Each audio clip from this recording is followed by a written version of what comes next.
Hello! I'm Elaine, and I'm a tour guide in the French Quarter. I do ghost tours. And I am not going to tell you the stories that I tell on my tour, because you gotta pay for those. But if you want to hear some interesting things that have happened to me while I'm leading random drunk people around the French Quarter, I got you. A couple of really uncomfortable things that have happened in the last couple of weeks. The first one is one that happened tonight.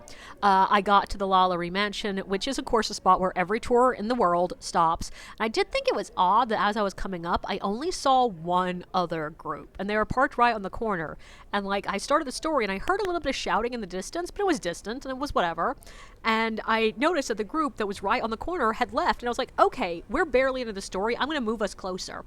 And I'm about halfway down to the corner when I realized, oh, there's a reason they moved. Oh, no. Because that distant shouting was not that distant. It was right up against the house we're talking about. And it was just a man who was clearly having a bad night. I'm guessing he was having a break of some sort. But he was just laying on the sidewalk, face down. And every 20 seconds or so would just shout, "Hey! Hey! Hey!" And every now and then he'd shout something else, but it was so muffled I couldn't hear what he was saying. And one of your jobs as a tour guide is to listen for a sign that it's time to move. And just shouting "hey," because this is the French Quarter and we deal with this sort of shit all the time, it's not really move your group worthy. Instead, you're listening for things like, a lot of the words that will get you banned on YouTube are the words that we're listening for that will signal to us it's time to move the group. And so I just sort of try to talk over it, but I also try to get quiet because I suspect that what's setting him off, what's bothering him, is all the noise. So I'm trying to be quiet enough not to bother him. And sure enough, when I get quieter, so does he. He stops shouting. And then another group would come by and he'd start shouting again. And I'm just like, oh God. And it's just uncomfortable because you can't be mad at him. It's not his fault.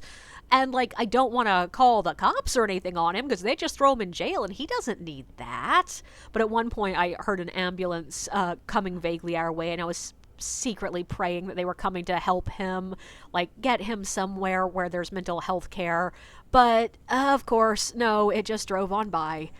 So that was uncomfortable, but it's part of doing a job outdoors in a major city. The other two things that were uncomfortable, couple weeks ago. One, I was just finishing the bar break and I was walking away from the bar break and I see there's another group right ahead of us, and as usual I hold my fan up above my head to signal there's a group coming.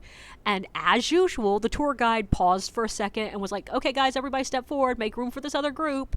And there was one lady standing at the very back of the group who turned to me, saw me coming, smiled at me, and waited until I was right behind her, and then body slammed me backwards. Literally just threw herself back against me.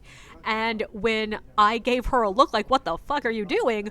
She looked at me and just smiled and said, sorry. And meanwhile, her girlfriend is tugging her, so hard trying to get her out of the way, and my guest is sort of looking at me and she was like, oh, I'm so sorry that woman fell in you. And I'm like, she didn't fall, she body slammed me. But it's okay, I don't need my shoulders. The third one though was a night on my tour, and it was one of those moments that's just do you have to be this awkward? Is there any way to be less awkward? Because the first story or second story I tell on this tour involves some crime against people of a specific race. And in this case, the race is Italian. And there is a common phrase that's used in this story that is a racial slur.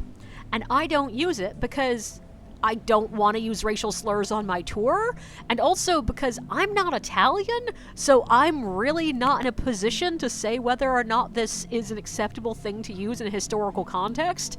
And so what I usually do is instead I say, and he said a racial slur for Italians. And 90% of the time people are like, yeah, move on, that's fine.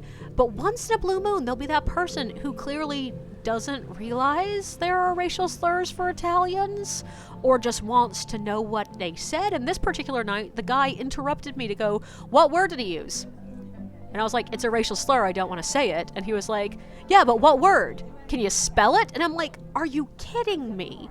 And I start with, like, it starts with D, and he was like, oh, and then he said it in front of the group.